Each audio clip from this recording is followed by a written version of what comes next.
नमस्कार, बहुत स्वागत है आप सभी का आपके साथ। मैं पल्लवी रविंद्र सिंह और बुलेटिन की शुरुआत इस वक्त की बड़ी खबर के साथ करेंगे। कांग्रेस अध्यक्ष मल्लिकार्जुन खड़गे के पीएम मोदी को लेकर दिए गए बयान पर विवाद खड़ा हो गया। बीजेपी ने खड़गे के बयान को दुर्भाग्यपूर्ण बताया। अब आपको बताते चले कि पीएम मोदी को लेकर कांग्रेस अध्यक्ष मल्लिकार्जुन खड़गे ने विवादास्पद बयान दिया था। खड़गे ने कहा था कि पीएम मोदी 2047 की बात कर रहे हैं, क्या मोदी तब तक जीवित रहेंगे?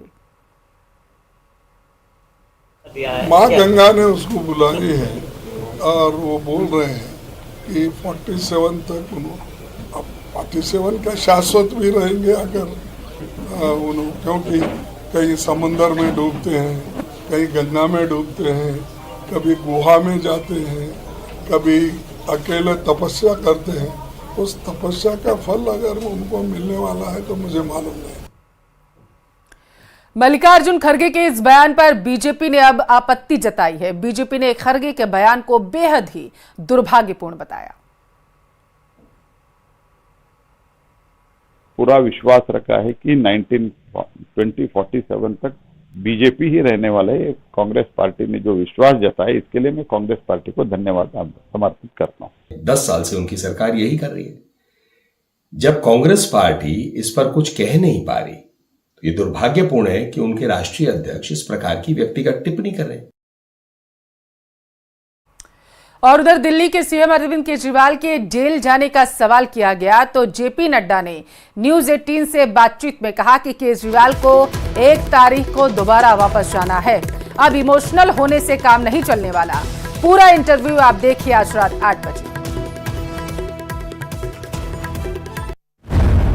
अरविंद केजरीवाल ऐसा बार बार क्यों करते हैं कि वो हर चीज का ब्लेम भारतीय जनता पार्टी पर डाल देते हैं? अब वो ये भी कह रहे हैं कि अगर इंडिया अलायंस की सरकार आ गई तो उनको जेल नहीं जाना पड़ेगा।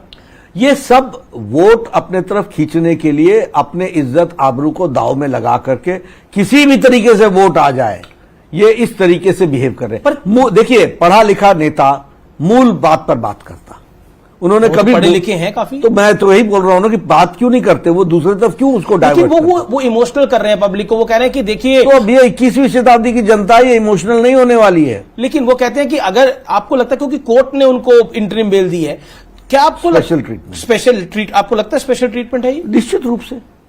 क्यों? हम सुप्रीम कोर्ट की इज्जत करते हैं और सुप्रीम कोर्ट के जजमेंट को हम मानते हैं, लेकिन सिर्फ चुनाव के लिए बाहर निकले हैं। वो 1 तारीख को वापस जाएंगे, इसका मतलब बड़ा स्पष्ट है कि सुप्रीम कोर्ट मानता है कि इनकी जगह वहीं पर है और उन्होंने दिया है तो दिया है। पर एक सवाल मुझे समझ में नहीं आया कि वो किस बिहाफ पे कह रहे हैं कि अगर 4 जून को इंडिया अलायंस जीत गया तो उन्हें जेल नहीं जाना, फिर उनको बेल मिल जाएगी। यानी क्यों वो किसी सरकार से इन्फ्लुएंस होता है? वो उनकी कार्यशैली का तरीका है, ओबे और गेट लॉस्ट। तो वो सोचते हैं कि सत्ता में आते तो हम इनको कहते हैं हमारे डिक्टेट्स मानो, नहीं तो get lost. Bharatiya Janata party ऐसे नहीं मानती है। Bharatiya Janata party supreme court के जजमेंट को रिस्पेक्ट करती है। जी, आज 3 राज्यों में 3 बड़े हादसे हुए हैं जिसमें कई लोगों ने अपनी जान गंवा दी है। आप पहली तस्वीर अपने टेलीविजन स्क्रीन पर शाहजहांपुर की देख रहे हैं, जहां श्रद्धालुओं से भरी बस हादसे का शिकार हुई। हादसे में 11 श्रद्धालुओं की जान गई है। दूसरी तस्वीर गुजरात के राजकोट की है, जहां शनिवार को गेम जोन में आग लगने से 28 लोगों की मौत हो गई, ऐसी जानकारी है। वहीं तीसरी तस्वीर दिल्ली के विवेक विहार की है, जहां एक बेबी केयर सेंटर में आग लगने से 7 नवजात मासूम काल के गाल में समा गए।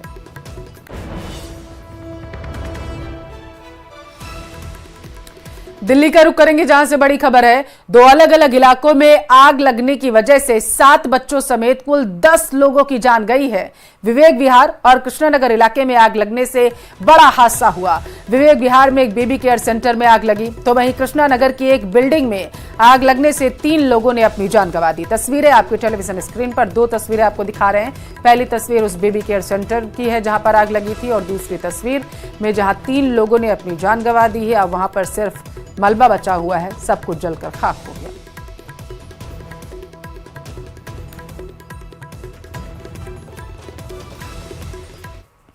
गुजरात के राजकोट के टीआरपी गेम जोन में भीषण आग से अब तक 28 लोगों की मौत हो चुकी है। मरने वालों में 10 बच्चे शामिल हैं। पुलिस ने गेमिंग जोन के मालिक और मैनेजर को गिरफ्तार किया। वहीं गुजरात सरकार भी एक्शन में है। आज सुबह गुजरात के मुख्यमंत्री भूपेंद्र पटेल ने हालातों का जायजा लिया और मुख्यमंत्री भूपेंद्र पटेल ने अस्पताल में जाकर घायलों से बात भी की। वहीं सरकार ने अग्निकांड की जांच अपर पुलिस महानिदेशक सुभाष त्रिवेदी की अध्यक्षता में 5 सदस्यीय एसआईटी को सौंपी है। देर रात एसआईटी राजकोट की टीआरपी गेम जोन पहुंची, जहां से अहम सुराग जुटाए गए हैं।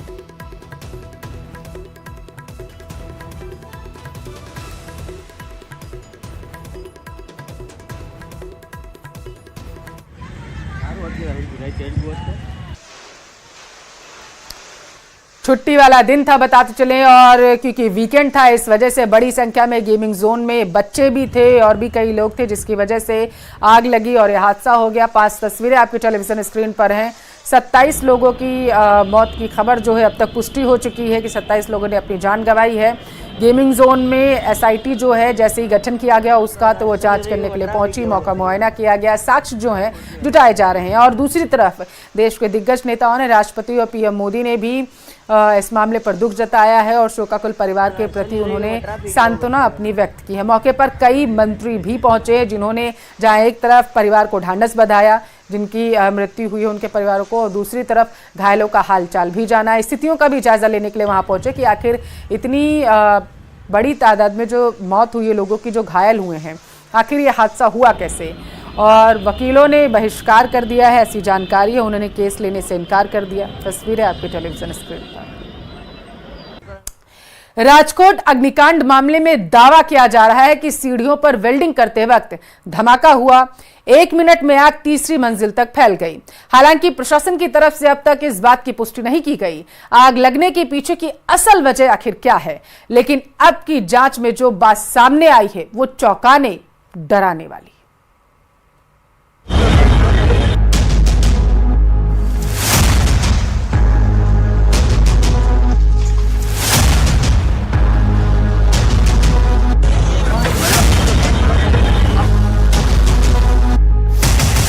गुजरात के राजकोट में जिस गेमिंग जोन में बच्चे अपने एंटरटेनमेंट के लिए पहुंचे थे, शनिवार की वीकेंड वाली शाम को एंजॉय करने के लिए पहुंचे थे, परिवार के साथ वक्त बिताने के लिए पहुंचे थे, उस गेमिंग जोन में पहले से मौत का सामान मौजूद था। या यूं कहें कि जिस गेमिंग जोन को सबसे सेंसिटिव होना चाहिए था, वहां 2000 से ज्यादा लीटर डीजल का एक स्टॉक एक बड़े खतरे को दावत दे रहा था। इसका नतीजा क्या हुआ वो आपकी आंखों के सामने है।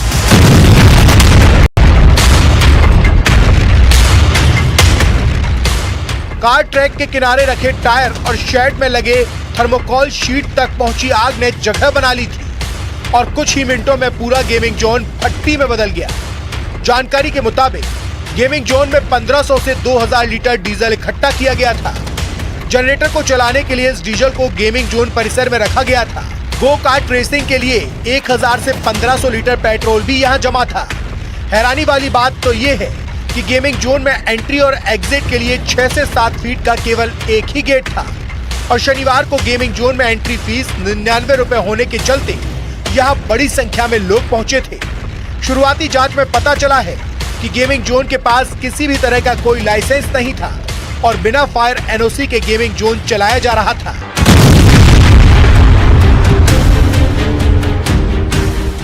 गेमिंग जोन अग्निकांड की खबर मिलते ही पीएम मोदी ने गुजरात के मुख्यमंत्री भूपेंद्र पटेल से मौजूदा हालात की जानकारी ली।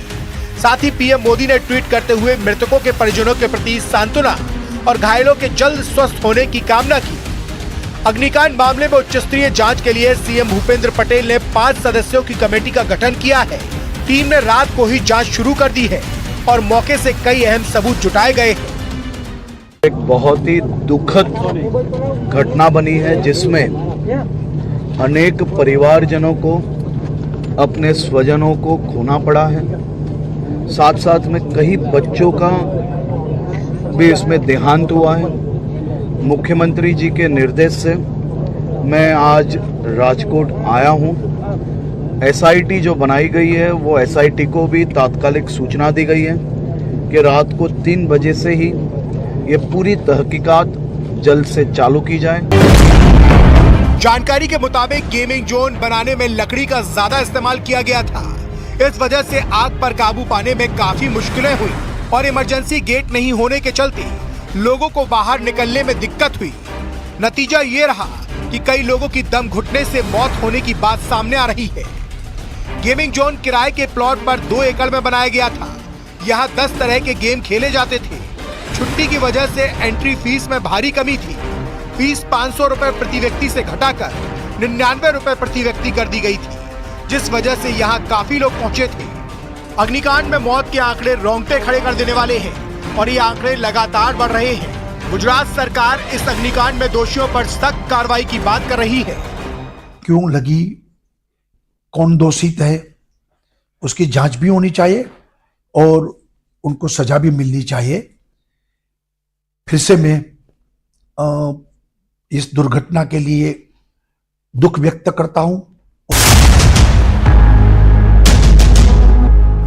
वहीं राजकोट अग्निकांड में आग की लपटों के बीच सियासी रोटियां भी सिकनी शुरू हो गई हैं। कांग्रेस और आम आदमी पार्टी ने अग्निकांड को लेकर बीजेपी सरकार को घेरा है। क्या हो रहा है गुजरात में? ऐसी घटनाएं बार बार घटती है और सरकार को लोगों की जान की कोई चिंता ही नहीं है। इंसान की जान से ज्यादा कीमती और कुछ नहीं हो सकता है। हाईकोर्ट ने बार बार कहा है कि फायर सेफ्टी के जो भी प्रावधान करने पड़ते हैं वो नहीं हो रहे हैं गुजरात में। और कीजिए, एक भय मुक्त भ्रष्टाचार हो रहा है गुजरात में। भाजपा की सरकार हफ्ते खाती है और इसलिए जान माल की सुरक्षा की इसे कोई चिंता ही नहीं है। कि गुजरात सरकार और तंत्र बोधपाठ क्यों नहीं ले रहा है?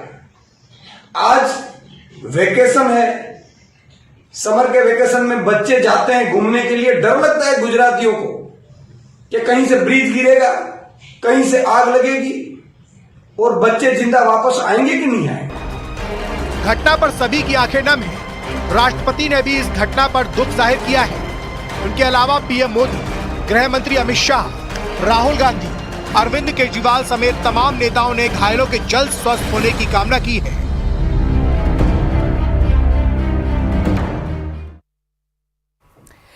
उधर बेबी केयर सेंटर में हादसे की नई तस्वीरें सामने आई, जिसमें लगातार धमाके की आवाजें सुनाई दे रही हैं। खबरों के मुताबिक ऑक्सीजन सिलेंडर फटने की वजह से हादसा हुआ था। बताया जा रहा है कि बेबी केयर सेंटर में बड़ी संख्या में ऑक्सीजन सिलेंडर रखे हुए थे। जानकारी के मुताबिक अस्पताल संचालकों की लापरवाही की वजह से यह हादसा हुआ। आप पास के लोगों का कहना है कि रिहायशी इलाके में बने मकान में अवैध रूप से इस बेबी सेंटर को चलाया जा रहा था। बेबी सेंटर की आड़ में यहां पर ऑक्सीजन सिलेंडर की अवैध तरीके से रिफिलिंग भी की जाती थी। कई बार प्रशासन से शिकायत भी की गई, लेकिन कोई कार्रवाई नहीं हुई। पीछे हो जाओ, अभी और सिलेंडर है, 5-7 है, वो भाई निकाल लो 1 मिनट। कल देर रात जो अग्नि हादसा हुआ वो इतना भयानक था, आप सीधे कैमरे की तस्वीर से देख सकते हैं। ये बेबी केयर सेंटर था जो कि 120 गज में था। इसके भूतल पर आग लगी और देखते ही देखते 3 मंजिला इमारत पूरी तरह आग की चपेट में आ गई और इसके आसपास की जो भी इमारतें थी वो आग की चपेट में आ गई हैं। ऐसे में 7 बच्चों की मौत हो चुकी है। लिहाजा 7 बच्चों की मौत का जिम्मेदार कौन है ये अभी जांच का विषय है, लेकिन अस्पताल के संचालक पर एफआईआर दर्ज कर दी गई है। हम बात करते हैं इस बिल्डिंग के आसपास के रहने वाले लोगों से कि यह हादसा कितना भयानक था। खुद इन्होंने देखा है और यही बताएंगे कि दर्दनाक हादसे का मंजर क्या थे। भाई साहब, आपका नाम क्या है? विजय जैन। अस्पताल के कितनी दूर आपका बिल्डिंग है? बराबर वाला हमारा है। अच्छा, बराबर वाला है। किस समय ये घटना हुई? रात को 10:30 बजे। 10:30 बजे। और दमकल कर्मी यहाँ पे कितने समय पहुंचे? 11 बजे। क्या कारण रहा था? क्या आपको क्या लगता है? यहाँ का कारण ये नाजायज काम होता था। सिलेंडर, बड़े सिलेंडर, छोटे सिलेंडर भरते थे ऑक्सीजन के।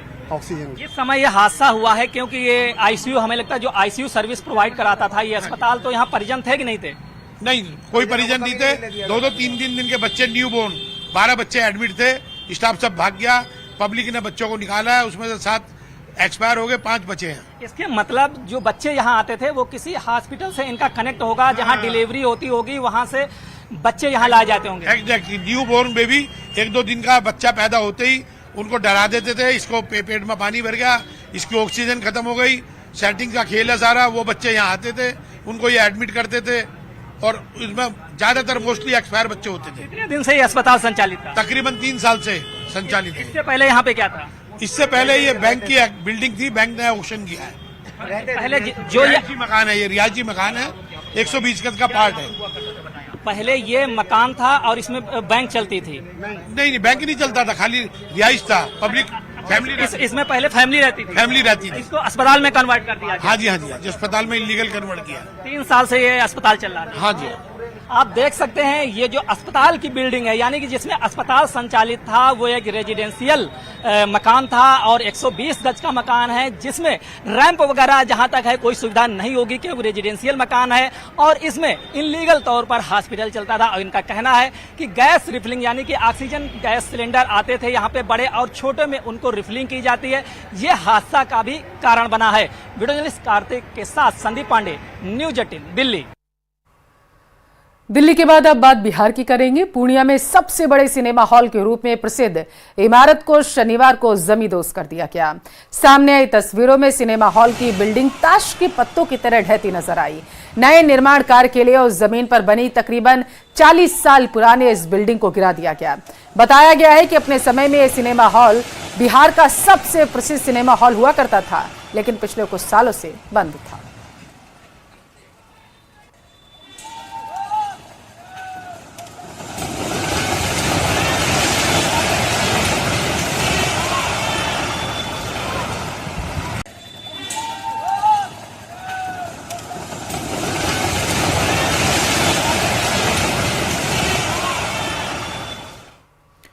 कर्नाटक के दावणगेरे में पुलिस कस्टडी में एक व्यक्ति की मौत का आरोप लगाकर लोगों ने हंगामा किया। थाने का घेराव करने पहुंचे लोगों ने पथराव किया और पुलिस की गाड़ियों में आग भी लगा दी। हालात को काबू करने के लिए पुलिस को लाठीचार्ज करना पड़ा। घटना में 11 पुलिस वाले घायल हुए, ऐसी जानकारी है। तो बीजेपी ने हिंसा का वीडियो शेयर कर कर्नाटक की कानून व्यवस्था पर कई सवाल उठाए।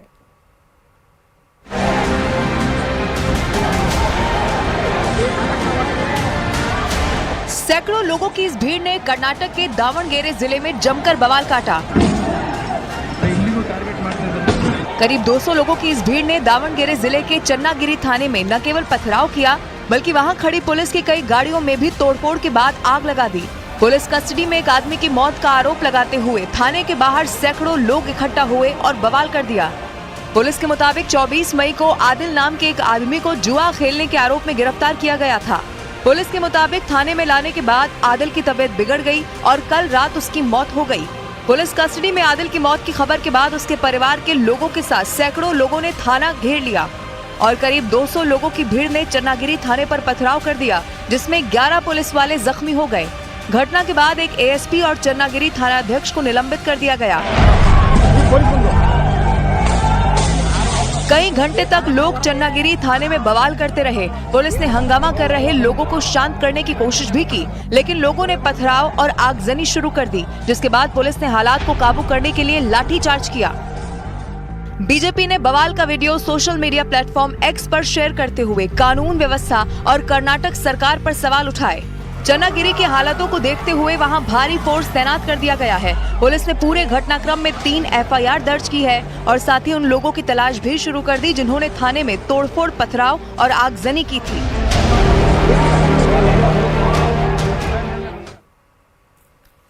महाराष्ट्र के नासिक ने इनकम टैक्स की बड़ी कार्रवाई की है। बताया जा रहा है कि वहां एक सराफा कारोबारी के ठिकानों से 26 करोड़ रुपए कैश बरामद किया गया।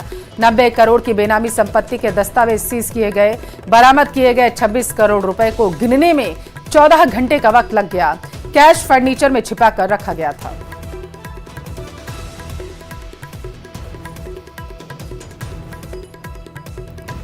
तो महाराष्ट्र के नासिक में बताया जा रहा है कि इनकम टैक्स की टीम ने इस बड़ी कार्रवाई को अंजाम दिया है। 26 करोड़ को कैश जो था वो गिनने के लिए 14 घंटे का अधिकारियों को समय लग गया और उसके साथ ही बताया जा रहा है कि बड़ी मात्रा में अन्य सामान और दस्तावेज भी जब्त किए गए हैं। अब इस पूरे मामले की जांच और तेज की जाएगी। महाराष्ट्र के नासिक में इनकम टैक्स की टीम ने इस कार्रवाई को अंजाम दिया है, जहां पर एक कारोबारी के ठिकाने से 26 करोड़ कैश बरामद किया गया है और इसी के साथ दावा यह किया जा रहा है कि 90 करोड़ की बेनामी संपत्ति के दस्तावेज सीज किए गए हैं।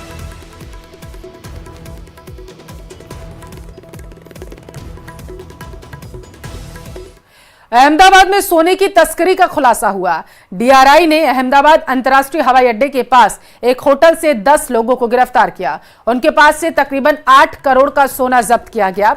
अब तक की जांच में पता चला है कि यह सोना दुबई से लाया गया था और इनकी सप्लाई चेन्नई और मुंबई में होनी थी।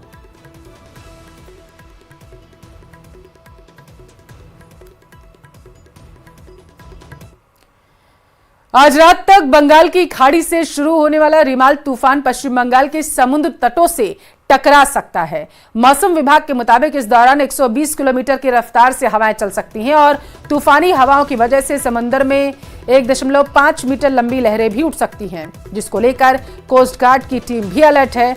रेस्क्यू टीमों के साथ ही कई जहाजों को भी अलर्ट पर रखा गया है। मौसम विभाग ने कोलकाता, हावड़ा, नादिया और पूर्वी मेदिनीपुर जिलों के लिए ऑरेंज अलर्ट जारी किया। कई जगहों पर उड़ानें रद्द कर दी गईं। मछुआरों को 27 मई तक बंगाल की खाड़ी में नहीं जाने की चेतावनी दी गई।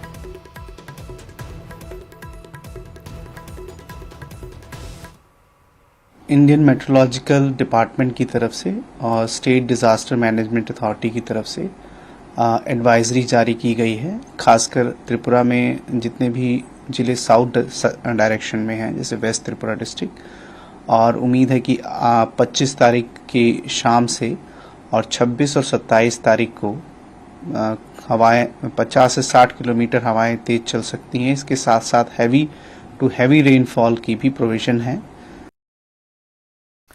केकड़ी से बड़ी खबर है। जयपुर भीलवाड़ा स्टेट हाईवे पर लंबा जाम लगा है। कई किलोमीटर तक वाहनों की लंबी कतारें देखी जा सकती हैं। रोडवेज की 18 बसें बताया जा रहा है कि जाम के झाम में फंसी हुई हैं। भीषण गर्मी की वजह से यात्रियों का बुरा हाल है। सड़क हादसे में राम नारायण मीणा की मौत से आक्रोश जो है वो लोगों में देखा जा रहा। नायकी गांव में आक्रोशित लोगों ने जाम लगा दिया। स्पीड ब्रेकर बनाने की मांग पर अब प्रदर्शनकारी अड़े हुए हैं। कुछ दिन पहले भी सड़क हादसे में युवक की जान चली गई थी, जिसके बाद लोगों में काफी गुस्सा देखा जा रहा है।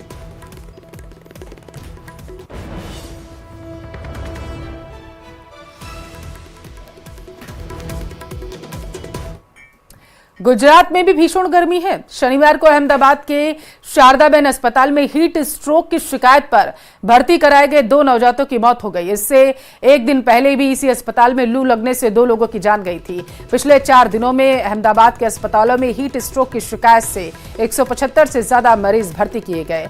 मौसम विभाग के मुताबिक पिछले 3 दिनों से अहमदाबाद गर्मी के रेड अलर्ट पर है, जबकि राज्य के कई जिलों के लिए गर्मी का ऑरेंज अलर्ट जारी किया गया। गुजरात के राजकोट से एक आपको हैरान करने वाला मामला बताते हैं, जिसमें हाईवे पर ऑटो रिक्शा वालों के बीच रेस होती नजर आई। इस दौरान कई मोटरसाइकिलें पर जो सवार थे वो भी इसमें दिखाई दिए। वीडियो राजकोट जामनगर हाईवे का बताया जा रहा है। ऑटो रिक्शा की रेस का वीडियो सामने आने के बाद ट्रैफिक पुलिस ने जांच के आदेश दिए। आरोपियों की तलाश।